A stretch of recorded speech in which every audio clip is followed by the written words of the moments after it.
Want to talk about ballet in particular for a moment because I know that it's Yes. often, rightly so, criticized for its exclusivity. And Mm, as someone who has worked at the intersection of dance, theater, and wellness, I know this is kind of a big question, but how do you think that we could make dance, especially ballet as an art form, more inclusive for dancers of all ages and backgrounds when it has this sort of troubled history? that's a great question. I think there needs to be a different way of, I would say, marketing it and then presenting it. I think it's been presented mainly in this one way.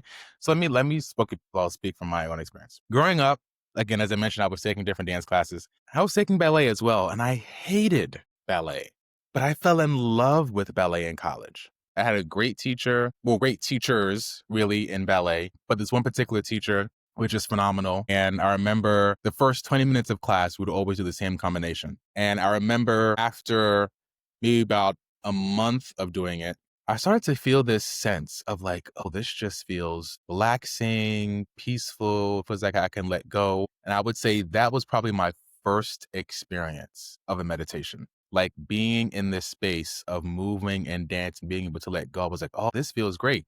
And later on didn't realize, oh, what I was experiencing in that moment at that time was a form of a meditation. It was an active meditation, being in this space, being able to let go, just release and not think about anything. That was beautiful. So I would say I've come to love ballet. And I feel like for me, it's definitely one of my loves in dance now. But I can only say that because of the experience I had in college.